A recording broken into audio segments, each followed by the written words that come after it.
Good afternoon, everybody. Welcome to Shameless Mayhem. And today we have a copy of Aristeia, Prime Time. We're going to crack it open, see what's inside, take a quick look at some of the rules changes. Not too in depth because there's a lot of stuff going on here. Let's get into here, see what we got. Plastic coming off.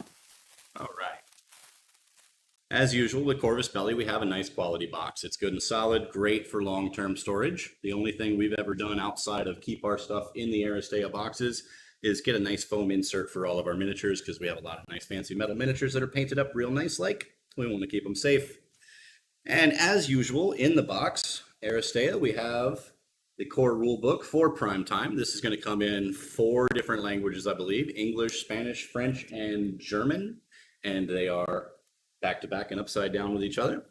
We'll dive into that in just a little bit, go over a couple of things that are going on there. And then we've got the cardboard. We have the, what are we calling this thing? That's the new running board. The running board, the running order board. That's what we're calling it. And we also have the individual markers for energy and movement for the 4 players, as well as some new tokens for stunned, dazzled, focus, on fire, and all of the various states that are needed here.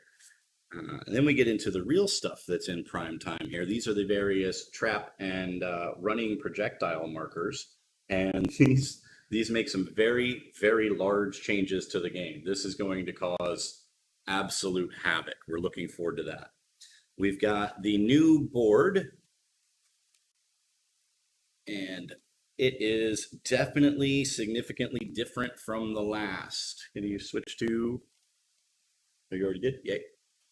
So we've got this side a little more open. We've got lanes for everybody here. It's a nice straight shot to the center, but as you can see, there's a little more blockage around the center there. So this one's going to change the style up significantly, but on the other side, I think is even more interesting. This really blocks off a lot of the back of the board. It's going to tighten up the play space and make action a little more frenetic, I think. In addition, there are some possibilities for actually getting obstacles and players across the entirety of openings here, maybe forcing people to utilize these back spaces that just don't see a lot of play. So we're very interested in seeing how the new board opens up some new styles of play and some new interesting situations. Then we have the objective cards. When we go? That one? Yeah. And the standard 2 standard tactics decks. That should enable everyone here to play, what is it, up to 48 players to 162? Oh, 4. They didn't change it into Fortnite. All right, good job, guys. So now that we have done the quick unboxing and seen what we've got in here, let's jump into the rule book for just a quick little touch on some of the new stuff. I'm going to gloss over the first few pages here because they are essentially basic rules that are introduced one at a time into the 2 deathmatch scenarios. And you can go through those on your own and sort of use those to play out how some of these rules are added. But breaking down into page 6 and the actual crux of the rules is what we want to go for here right now. So I got some notes, and we're going to start on page 6.5 with the rules. And the first thing up is the Prime Time marker. It's a little bit different than the underdog marker. Basically, it's going to be chosen at random, and after that, it is going to, for turns 1 to 3, where's that? This is page 8 has a better blurb. Page 7 has a better blurb. Okay, the Prime Time marker will hand over at the ends of round 1 to 3 to the player at the left of the original Prime Time. At the end of round 4, the Prime Time marker will be handed over to the player with the least victory points. If there's a tie in victory points, it goes to frags. If there's a tie in frags, it goes to another roll for random choice between the 2 who have tied. Prime Time works a little bit differently than underdog in that it doesn't transfer simply due to the fact that someone scored. So that's going to change the way things happen there. In addition, the way Prime Time gets to choose a couple of different things in the new scenarios also will make a big difference. Team creation has changed up just a little bit. The first player will be chosen randomly and will receive primetime marker. That person will choose first. Each player clockwise will choose after. You will also draw all 4 of your cards as opposed to just picking 2 of your tactics cards. Then you go into team presentation. This makes a big difference as well. Not so much in actual gameplay, but more in effect of everyone is able to know what's on the board. You show your entire team in prime time, as well as the deck that you have chosen and your 4 tactics cards. Gives everybody a nice even playing field and lets them know exactly what's on the board. Team presentation leads into initial hand and the question of why you guys printed all the stuff on initial hand in Spanish. I can't read your crazy moon language. That's not being insulting. It's just a tick reference. Everybody calm down.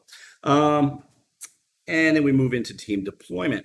The scenario will indicate where to deploy the characters on the hexadome before the beginning of the match. So deployment, as with the original game, is scenario dependent. Prime time deploys one of their characters first. The rest of the characters do the same clockwise, and the last player to deploys their second character. Then they reverse draft style counterclockwise, so that prime time is the first and the last to deploy a character. Running order is another area in which prime time is going to significantly affect the flow of the game. No longer is this a player controlling a team of 4 people putting their team into one of 4 different slots. Now prime time is going to be choosing first and putting their character, in whichever slot they want. So it's conceivable for prime time to anchor the entire round or go first or anywhere in between, thus forcing the other team's hand to maybe respond to something they know or don't know or feel. Who knows? It's definitely going to change up the way things work. Once prime time has placed their first player, I think you just went over that. yeah, but I wanted to make sure I covered. I'm losing track of where I am. Prime time's first play, that's deployment, running order. Game is played with 2 running orders on a printed panel. It is placed next to the board. On each side of the panel is a running order. Weird, I've lost track of where it was telling me they went first.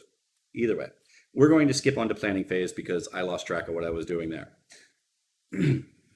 Oh, that's what happened. I skipped to planning phase from running order. I understand now.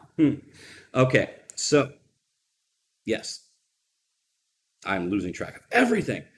Okay, so other than that, on page 7, most of what we're looking at is new is the same, with the exception of prime time is making a few more choices.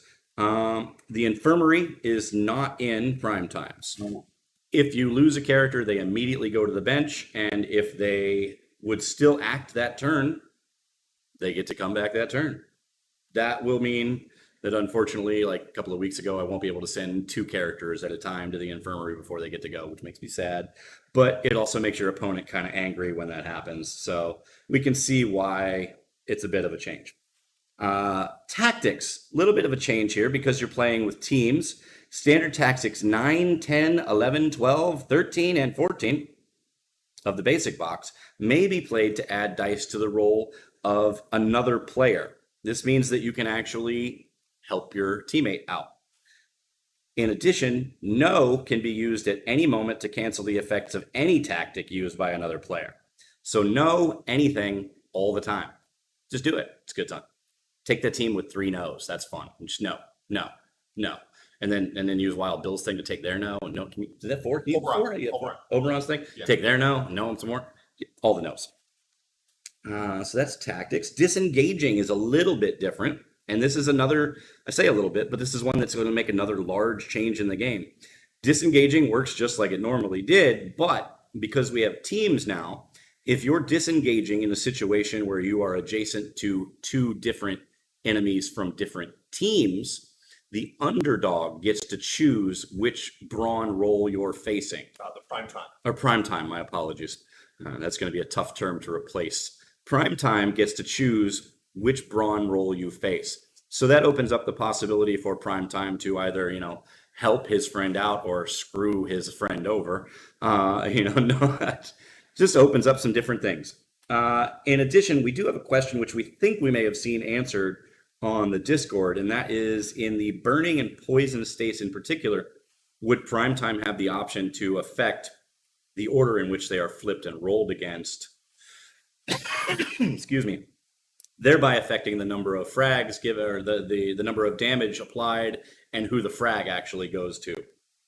So that's something that we're going to want to look into. We think we saw that answered in that the prime time could actually say, no, I want my burning tokens to be rolled for first, or I want Team B's burning tokens to be rolled first, thereby having some play there in how that damage is dealt. Objectives. Objectives is the big addition to this particular mode. We have 4 different colors of objective cards. We have red, orange, blue, and green. And each of these works in a different category.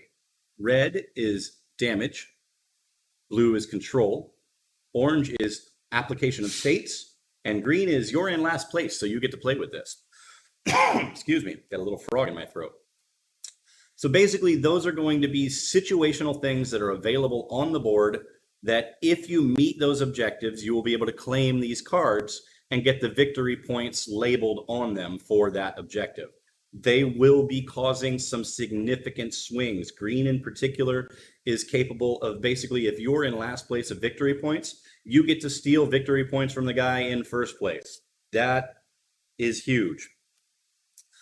So that is objectives. There's a lot more to them, but that's going to bog us down because there's just so much that can happen right there. And that is the basics of them, the color and how they are obtained and the categories that they sit in. After that, we move into running projectiles and special spaces. Running projectiles are another very big addition to this game. We have the special spaces, which are all of these guys, and we have the running projectiles down. They got cute little anthropomorphized robotic sort of doom bots on there. And then these are the side you will see as a player of the special spaces or the traps. And these work in a very similar manner in that they are moved into 2 separate decks, chosen by players and placed in positions on the board specified in the book, not adjacent to ranges or applicable. Basically, they are positions on the board that will now, if you end up on them or adjacent to them, impose some effect. Be it immobilization, damage, poison, fire, negative movement. They are going to be messing with everyone in the game. And in particular, the way the running projectiles work is that even as they leave the board at the end of each round, the players are putting more back on up to the number of players that are in the game. So if you have 4 players at the beginning of every round, you will have 4 running projectiles. These work a little bit differently in that they go off if you touch them, much like the special spaces. But if they have not been triggered at the end of the round, each player, starting with prime time, gets a chance to activate one and do its action. They work a little bit differently. They don't move, they get placed or displaced. So that's going to cause some interesting shenanigans. We're not sure if we can place them on blocked spaces because they seem to activate when you're adjacent to them as well. So it's possible that you could put them on blocked spaces. If the running projectiles are not activated by the end of the round, the players get to use them and try to position them so that they will activate.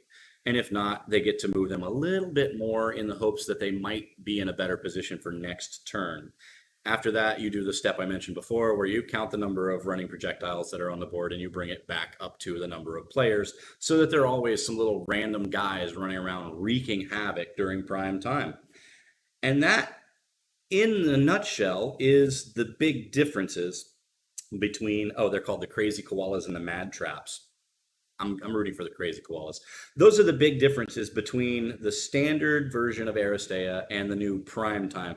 As we play this, I'm sure we're going to find all sorts of random little things that are going to make differences in how this game flows. But we are significantly looking forward to the differences that the objective cards are going to make. These are going to be some big point swings in the game. As well as I really like the addition of the traps and the running projectiles as well. Both of these could theoretically be added to any other scenario in Aristeia and change this game. The difference is, I don't even know how to describe it. It's going to be a massively different game.